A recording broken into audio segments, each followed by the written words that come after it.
Jeff, cricketers are always finding ways to differentiate, to get better, whether it's motivational experts or fitness experts. The cricketer even visits a psychiatrist, and I have a story here that the cricketer was visiting a psychiatrist. The cricketer said, "It's terrible. I can't score runs. I'm a terrible bowler, and I can't hold a catch. What can I do?" The doctor said, "Well, get another job." The cricketer said, "I can't. I'm playing for England tomorrow." That's too harsh. Yeah, look, that was written. No, that was written some time ago. They're a different force now. Look, we're going to have a series of question and answers. Jeff came a long, long way. You look at a map from Florida to Muscat, so we're going to use him a lot tonight. I'm going to ask a lot of questions. In a full day, of course, we do exercises and stuff like that. But tonight, let's hear from Jeff. Before that, though, we're going to show one clip. The peak performing organization theory is split into three ways. It's peak purpose, peak practice, and peak flow. We're going to have a look briefly at the peak purpose, and it'll give you a nice overview of this theory and what Jeff and I are going to talk about. So if we can go to the first clip. Thank you.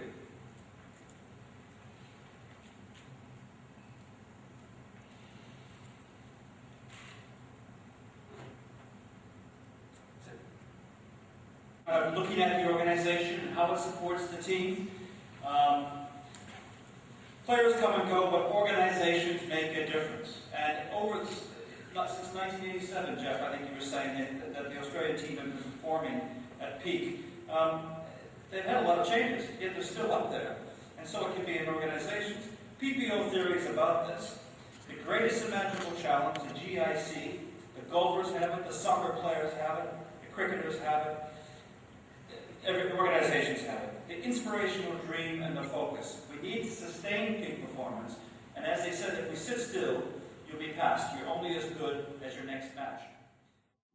The chairman of by the way, it's not called Cricket Australia, not the ACB, but the interviews were done whilst they were still ACB. The chairman, Dennis Rogers, talked about creating history. Employees and businesses like to create history. They like to be part of something that was special, something they'll never forget for their careers. What examples in cricket illustrate this? Well, cricket has a lot of history. You create history, and in New Zealand terms, we like to recreate history, if I don't want another word. But people like Brian Lara break barriers, and he has done so quite amazingly. I think he has recreated history because he set the world record at 375 runs in 1994 against England and Antigua. And in 2003, he did exactly the same thing, although he just put it to 400. So, these are benchmarks. These are history-making recreations. The same team, same ground, 10 years apart. It's quite incredible. In New Zealand, we used a little saying titled BTB as a way to, I guess, get history moving on. BTB stands for better than before. So it's the same principles, just used in a different way. And it inspired the players to break any benchmarks that had been set.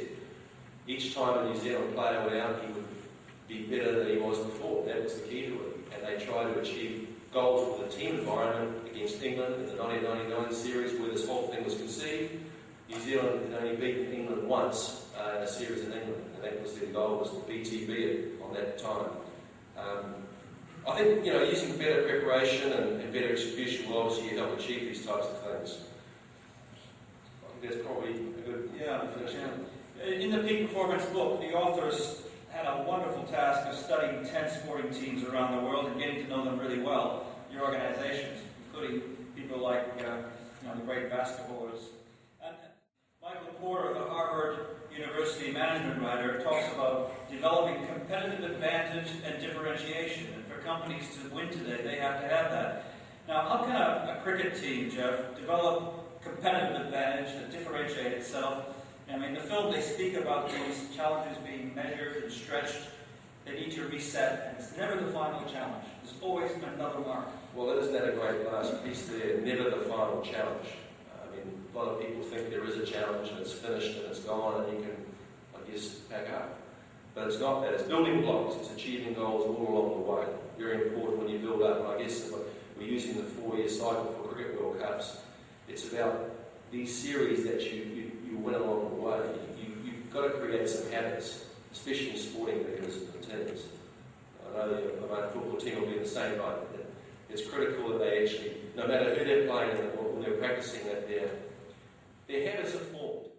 I think, you know, you've got to start analysing yourself. I think that's important. I know cricketers now with video and the new modern technology, they're allowed to go in there and try new things as far as looking at their techniques, why they failed and why they succeeded. They're all very important aspects. And you know, basically just keep the challenge in front of you by thinking outside the square, taking different visions and extra steps in that regard. In the peak performing organization theory, we have other items, for instance, the peak flow. PPO theory, the workplace flows through the company. This is a very interesting aspect of the theory. Hard work, discipline to exceed personal best, beat your personal best, and personal stretch. Jeff, at this point in the seminar, as we approach the panel, I want to ask a few quick questions. Yep. I have in my notes here, BTB. I heard you talking about it before. Well, better than before. It's a simple word. I guess it's just like your challenges and your dreams that you're putting into place as well. But it's an easy one. All you have to do then is just be better than you were before.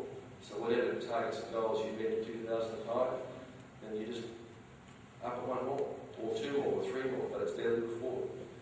It's about finding the edge, measure performance, and deep commitment to personal stretch. If we lack in a certain competency, a certain skill, our company can supply so much training, but it's good to self-manage it, get out there and learn something new each day, I always tell people. In peak flow, we talk about the last details, Jeff. Well, the last details are so vital because it's that nth degree that you go to.